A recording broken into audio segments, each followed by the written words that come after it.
ഒരു സുപ്രധാന ലക്ഷ്യത്തിനു വേണ്ടി ഇറങ്ങിത്തിരിക്കുന്ന ഒരു യുവാവ്. അവളെ അവിടുന്ന് കൊണ്ടുപോകും.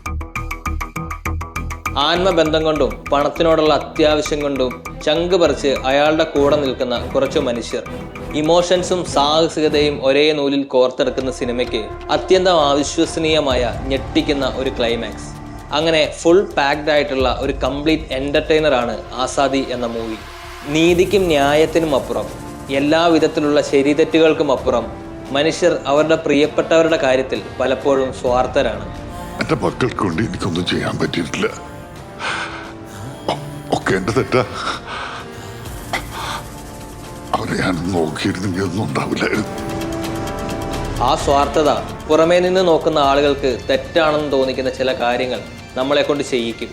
നമുക്ക് മാത്രമായിരിക്കും ആ പ്രവർത്തികൾ ശരികൾ. നമ്മുടെ കണ്ണുകൊണ്ട് നോക്കിയാൽ മാത്രമേ ആ ശരികൾ തിരിച്ചറിയാനാകൂ. അത്തരം കുറച്ച് ശരികളുടെ കഥയാണ് ആസാദി. തൻ്റെ ഭാര്യയെയും കൈക്കുഞ്ഞിനെയും വട്ടം കൂടി നിൽക്കുന്ന പോലീസുകാരുടെ കയ്യിൽ നിന്നും എന്ത് വില കൊടുത്തും രക്ഷിച്ചെടുക്കുമെന്ന് ശപഥം ചെയ്യുന്ന രഘുവും ശിവനും അവരതിനുവേണ്ടി വിലക്കെടുക്കുന്ന കുറച്ച് ആളുകളും ചേർന്ന് വെട്ടിയെടുക്കുന്ന വഴികൾ പ്രേക്ഷകനെ ആകാംക്ഷയുടെ മുൾമുനയിൽ കൊണ്ടെത്തിക്കുന്നുണ്ട് പലപ്പോഴും.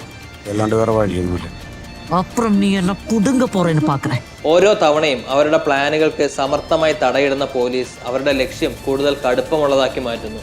പണത്തിനു വേണ്ടി ഒപ്പം കൂടിയവർ അതേ പണത്തിനു വേണ്ടി തന്നെ കാണിക്കുന്ന ചില മണ്ടത്തരങ്ങൾ അവരുടെ വഴികളെ കൂടുതൽ തടസ്സമുള്ളതാക്കി മാറ്റുന്നു. ഏറ്റവും മികച്ച കളിക്കാരനെ തടയാൻ അതിലും വീറുള്ള ഒരു പോരാളി ആവശ്യമാണ്. സമർത്ഥമായി കളിക്കുന്ന രഘുവിൻ്റെ വഴിയിൽ വലിയ തടസ്സങ്ങൾ സൃഷ്ടിച്ച് കടന്നു വരുന്നത് ബുദ്ധിയും ശക്തിയും ഒരുപോലെ ഉപയോഗിക്കുന്ന റാണി എന്ന പോലീസുകാരിയാണ്. തൻ്റെ മകൾക്ക് വേണ്ടി ശിവനും ഭാര്യയ്ക്ക് വേണ്ടി രഘുവും സർവവും സമർപ്പിച്ച് പോരാട്ടത്തിനിറങ്ങുമ്പോൾ മാനസികമായും ശാരീരികമായും അവരെ വല്ലാതെ ടോർച്ചർ ചെയ്യുന്നുണ്ട് പോലീസ്.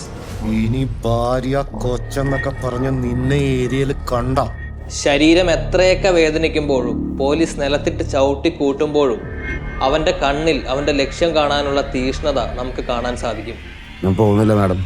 രഘുവിൻ്റെയും ശിവന്റെയും മാത്രമല്ല, അവരുടെ കൂടെ നിൽക്കുന്നവരുടെയും ആ ആശുപത്രിയിൽ ചുറ്റിലും ജീവിക്കുന്നവരുടെയും നോവിൻ്റെയും അതിജീവനത്തിൻ്റെയും കഥ പറഞ്ഞു വയ്ക്കുന്നുണ്ട് ആസാദി. ഒരു ആക്ടർ എന്ന നിലയിൽ തൻ്റെ എല്ലാ പരിമിതികളെയും മറികടന്നുകൊണ്ടുള്ള പ്രകടനമാണ് ശ്രീനാഥ് ബാസി ഈ സിനിമയിൽ കാഴ്ചവെച്ചിരിക്കുന്നത്. രഘുവിൻ്റെ നിസ്സഹായതയും ലക്ഷ്യം കാണാനുള്ള അവൻ്റെ വാശിയും അയാളുടെ പ്രകടനത്തിൽ ഭദ്രമായിരുന്നു. ഞാൻ വേണമെങ്കിൽ അവളെ കാണും, അതിനുള്ള റൈറ്റ്സ് ഒക്കെ എനിക്കുണ്ട്.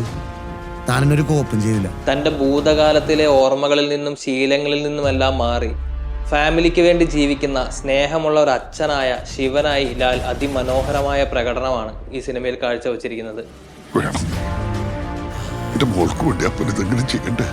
കഥയുടെ ഒരു അത്യാവശ്യ സന്ദർഭത്തിൽ അയാൾക്കുണ്ടാകുന്ന ട്രാൻസ്ഫോർമേഷൻ കാണുന്ന പ്രേക്ഷകരുടെ ഉള്ളിൽ രോമാഞ്ചം സൃഷ്ടിക്കുന്നതാണ്. ശിവൻ അറിയാവുന്നൊരുത്തനും ശിവന്റെ മുമ്പിൽ ചെന്ന് നിൽക്കില്ല. രഘുവിനും ശിവനും തടയിടാൻ വരുന്ന അതിശക്തയായ പോലീസ് ഓഫീസറായി പെർഫോം ചെയ്യുന്ന വാണി വിശ്വനാഥ് തൻ്റെ പെർഫോമൻസിന്റെ കരുത്തുകൊണ്ടും അപാരമായ സ്ക്രീൻ പ്രസൻസ് കൊണ്ടും ഈ സിനിമയെ തൻ്റെ ഉള്ളം കയ്യിൽ ഒതുക്കുന്നുണ്ട്. ഇതിനൊക്കെ അപ്പുറം ഒരാളും ഒരിക്കലും പ്രതീക്ഷിക്കാത്ത ക്ലൈമാക്സ് ട്വിസ്റ്റ് കൊണ്ട് പ്രേക്ഷകനെ ഞെട്ടിച്ചു കളയാനും അവൻ്റെ ഉള്ളിൽ അമ്പരപ്പ് നിറയ്ക്കുവാനും എഴുത്തുകാരനും സംവിധായകനും വളരെ അനായാസം കഴിഞ്ഞിട്ടുണ്ട്. ഞാൻ കൂടെ ഉണ്ടാവും, ഞങ്ങൾ കൂടെ ഉണ്ടാവും. തിരക്കഥയുടെ ഒഴുക്കുകൊണ്ടും അഭിനേതാക്കളുടെ വളരെ മികച്ച പ്രകടനം കൊണ്ടും കൃത്യമായ ഇടവേളകളിൽ സീനുകളെ എലിവേറ്റ് ചെയ്യുന്ന BGM കൊണ്ടുമെല്ലാം വളരെ മികച്ച ഫുള്ളി പാക്ഡ് ആയിട്ടുള്ള ഒരു കംപ്ലീറ്റ് എന്റർടൈനർ എക്സ്പീരിയൻസ് ആണ് ആസാദി എന്ന സിനിമ.